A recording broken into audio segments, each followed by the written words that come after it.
जय गंगा माता की। स्वागत है आप सभी का मेरे YouTube चैनल पर। आज मैं आपको माता गंगा की कथा सुनाने जा रहा हूँ। गंगा दशहरा के दिन माता गंगा की इस कथा का श्रवण करने से गंगा स्नान का फल प्राप्त होता है। गंगा दशहरा के दिन ही माता गंगा स्वर्गलोक से पृथ्वी पर आई थी और माता गंगा का हम सभी को आशीर्वाद प्राप्त हुआ था। तो इस कथा को पूरा सुने। इस कथा के श्रवण करने से माता गंगा आप पर अपनी कृपा दृष्टि बरसाएंगी, आपकी हर मनोकामना पूरी होगी। गंगा दशहरा की कथा। भगवान श्री राम का जन्म अयोध्या के सूर वंश में हुआ था। चक्रवर्ती महाराज सगर उनके पूर्वज थे। उनकी केसनी और सुमति नाम की दो रानियां थीं। केसनी के पुत्र का नाम असमंजस था और सुमति के 60,000 पुत्र थे। असमंजस के पुत्र का नाम अंशुमान था। राजा सगर के असमंजस सहित सभी पुत्र अत्यंत उद्दंड और दुष्ट प्रगति के थे, परंतु पौत्र अंशुमान धार्मिक और देव गुरु पूजक था। पुत्रों से दुखी होकर महाराज सगर ने असमंजस को देश से निकाल दिया और अंशुमान को अपना उत्तराधिकारी बनाया। सगर के अन्य 60,000 पुत्रों से देवता भी दुखी रहते थे। एक बार महाराज सगर ने अश्वमेध यज्ञ का अनुष्ठान किया और उसके लिए घोड़ा छोड़ा गया।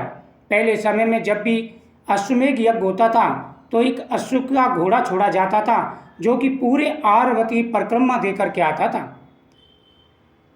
इंद्र ने अश्वमेध यज्ञ के उस घोड़े को चुराकर पाताल में ले जाकर कपिल मुनि के आश्रम में बांध दिया, परंतु ध्यानवश मुनि इस बात को ना जान सके। सगर के 60,000 अहंकारी पुत्रों ने पृथ्वी का कोना कोना छान मारा, परंतु वे घोड़े को ना पा सके। अंत में उन लोगों ने पृथ्वी से पाताल तक का मार्ग खोज डाला और कपिल मुनि के आश्रम में जा पहुंचे। वहां घोड़ा बंधा देखकर वे क्रोधित हो शस्त्र उठाकर कपिल मुनि को मारने दौड़ी। तपस्या में बाधा पड़ने पर मुनि ने अपनी आंखें खोली।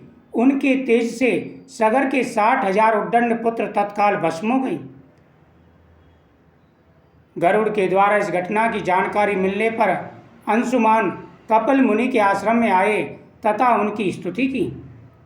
कपिल मुनि उनके विनय से प्रसन्न होकर बोले, अंशुमान, घोड़ा ले जाओ और अपने पितामह का यज्ञ पूरा कराओ। ये सगर पुत्र उद्दंड अहंकारी और अधर्मी थे। इनकी मुक्ति तभी हो सकती है जब गंगाजल से इनकी राख का स्पर्श हो। अंशुमान ने घोड़ा ले जाकर अपने पितामह महाराज सगर का यज्ञ पूर्ण कराया। महाराज सगर के बाद अंशुमान राजा बने, परंतु उन्हें अपने चाचाओं की मुक्ति की चिंता बनी रही। कुछ समय बाद अपने पुत्र दिलीप को राज्य का कार्यभार सौंपकर वे वन चले गए तथा गंगा जी को स्वर्ग से पृथ्वी पर लाने के लिए तपस्या करने लगे और तपस्या में ही उनका शरीरांत भी हो गया। महाराज दिलीप ने भी अपने पुत्र भगीरथ को राज्यभार देकर स्वयं पिता के मार्ग का अनुसरण किया। उनका भी तपस्या में ही शरीरांत हो गया, यानी राजा अंशुमान और साथ ही दिलीप ये तपस्या करते करते ही स्वर्गलोक को चले गए, परंतु वे भी गंगा जी को पृथ्वी पर न ला सके। महाराज दिलीप के बाद भगीरथ ने ब्रह्मा जी की घोर तपस्या की। अंत में 3 पीढ़ियों की तपस्या से प्रसन्न हो पिता में ब्रह्मा ने भगीरथ को दर्शन देकर वर मांगने को कहा। भगीरथ ने कहा, हे पिता में, मेरे 60,000 पूर्वज कपिल मुनि के शाप से भस्म हो गए। उनकी मुक्ति के लिए आप गंगा जी को पृथ्वी पर भेजने की कृपा करें। ब्रह्मा जी ने कहा, मैं गंगा जी को पृथ्वी लोक पर भेज तो अवश्य दूंगा, परंतु उनके वेग को कौन रोकेगा? इसके लिए तुम्हें देवादिदेव भगवान शंकर की तपस्या करनी चाहिए, क्योंकि भगवान शंकर के अलावा उनके वेग को कोई सहन नहीं कर सकता।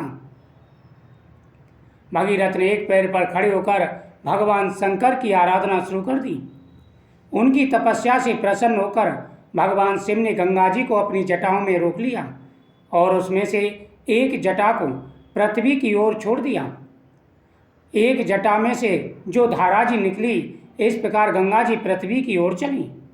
अब आगे आगे राजा भगीरथ का रथ और पीछे पीछे गंगा जी। मार्ग में जहू ऋषि का आश्रम पड़ा। गंगा जी उनके कमंडल दंड आदि बहाते हुए जाने लगी। यह देख ऋषि ने उन्हें पी लिया। कुछ दूर जाने पर भगीरथ ने पीछे मुड़कर देखा तो गंगा जी को न देख वे ऋषि के आश्रम पर आकर उनकी वंदना करने लगी। प्रसन्न हो ऋषि ने अपनी पुत्री बनाकर गंगा जी को दाहिने कान से निकाल दिया। इसलिए देवी गंगा जाह्नवी नाम से भी जानी जाती है। भगीरथ की तपस्या से अवतरित होने के कारण उन्हें भागीरथ भी कहा जाता है। इसके बाद भगवती भागीरथी गंगा जी मार्ग को हरा भरा सस्यामल करते हुए कपिल मुनि के आश्रम में पहुंची, जहां महाराज भगीरथ के 60,000 पूर्वज भस्मी की डेरी बने थे। गंगा जी के स्पर्श मार्ग से वे सभी दिव्य रूप धारण हो दिव्य लोक के लिए चले गए। माता गंगा की कृपा से उनकी मुक्ति हो गई। जो भी सच्चे मन से माता गंगा की इस कथा का श्रवण करते हैं, माता गंगा का आशीर्वाद प्राप्त होता है, उनकी हर मनोकामना पूरी हो जाती है। इस कथा का श्रवण करने से माता गंगा का आशीर्वाद प्राप्त होता है। जय गंगा माता की।